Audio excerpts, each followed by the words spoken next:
এই চোরাই পথে ভারত গেল কিভাবে? তাদেরকে কেন গুলি করে নাই?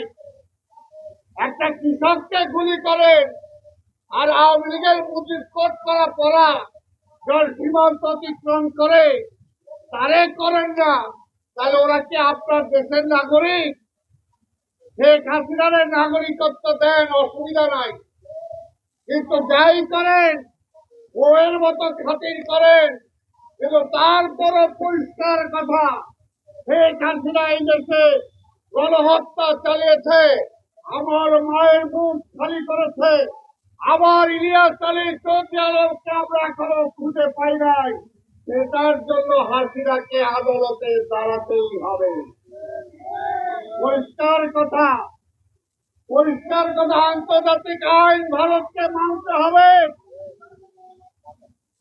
মানতে হবে।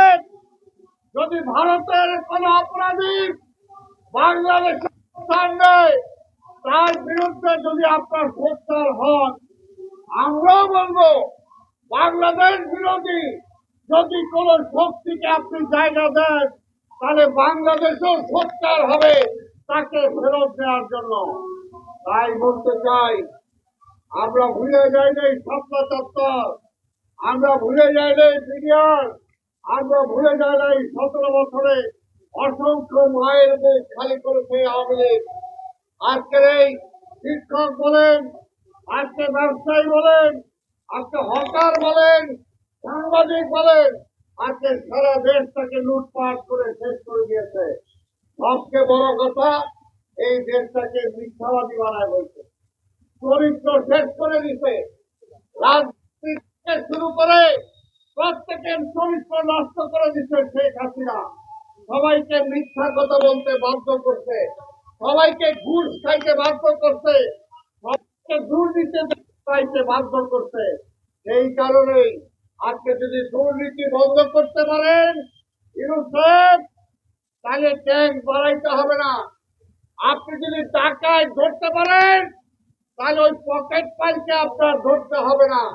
আপনি টাকা ধরেন না, আপনি বড় চোর ধরেন না, আপনি ওই চোর সাতটা পকেট পাই নিয়ে ব্যস্ত থাকেন। আর ওরাই বলে, টাকাটা বলে ডিক্টেট করে, এখনো পত্রিকায় ছবি ছাপায়, এখনো বিভিন্ন ব্যবসায়, জয়ের কোম্পানির ব্যবসা করছে, এখনো বিভিন্ন ব্যবসায় আইটি মন্ত্রী ছিল পলক, সে তার কোম্পানিরা ব্যবসা করছে। কি করেন আপনারা? সংস্কার সংস্কার। আরে আওয়ামী লীগকে আগে থামান, কালো টাকার মালিকদেরকে থামান, ব্যাংক লুট করছে তাদেরকে ধরেন, এই দেশের মানুষের চরিত্র হনন যারা করছে তাদেরকে ধরেন। খালি সংস্কার সংস্কার করে নির্বাচন পিছাইতেছেন। নির্বাচন পিছায় বলেন বিএনপি রাজনৈতিক দলরা নির্বাচন খালি, অন্য সংস্কার চায় না। আরে কে বলছে আমরা নির্বাচন চাই? কে বলে সংস্কার চাই না? সংস্কারও চাই, নির্বাচনও চাই। আর পরিষ্কার কথা, অনেকে বলেন এই নির্বাচনে রক্ত দিচ্ছে নাকি? হ্যাঁ, নির্বাচনের জন্যই তো রক্ত দিচ্ছে। আর নির্বাচন ঠিক করবে, সেই নির্বাচন কায়দা দিচ্ছিল শেখ হাসিনা, সেই নির্বাচন কায়দা দিচ্ছিল ভারত। সেই কারণে তো নির্বাচনের জন্যই, যদি নির্বাচনের মাধ্যমে শেখ হাসিনার পতন হইতো, এক ছাড়ি নিয়ে তার পালাইতে হইতো না। তাই নির্বাচনের জন্যই অবশ্যই নির্বাচন দরকার, নির্বাচিত সরকার দরকার। নির্বাচিত সরকারের বাইরে অনির্বাচিত সরকার চলতে পারে না, তাহলে তাদের কথাবার্তা এইরকম প্রতিবাদের মতো মনে হয়ে যায়। আর আন্দোলন, আপনারা কয়জন কোন সেক্টরে আন্দোলন করে এইটা ক্ষমতায় বসছেন আমরা জানি না।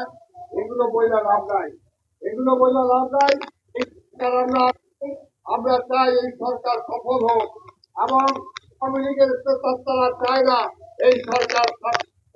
তাই এই সরকারকে আমরা বলবো, সার্থকতা হলো একটা গ্রহণযোগ্য নির্বাচন ক্ষমতা ত্যাগ করা, ওইটাই হলো আপনার সার্থকতা। আর ওইটা যদি না করে বিদায় হন, তাহলে কিন্তু আপনার সার্থকতা নাই। সেই ওই যে বললাম, বলতে প্রথমেই ইতিহাস থেকে শিক্ষা নেওয়ার জন্য কাজে সবাই ইতিহাস থেকে শিক্ষা নেবেন এবং দ্রুত নির্বাচনের ব্যবস্থা করবেন। ওই চেয়ারের প্রতি বেশি মায়া জড়াবেন না, তাহলে ওই চেয়ারটা কিন্তু খুব খারাপ। তাই ওই চেয়ারের প্রতি যাই মায়া হয়েছে, শেখ হাসিনা চেয়ার নিয়ে যেতে পারে নাই, নিজের পাল্লায় গেছে। তাই আপনাদের সবাই ধন্যবাদ জানিয়ে আগামীতে নির্বাচনের জন্য আমরা অপেক্ষা করছি। ওই শিক্ষক শিক্ষিকা ভাই বোনদেরকে বলবো, আপনাদের দাবির সাথে আমরা একমত।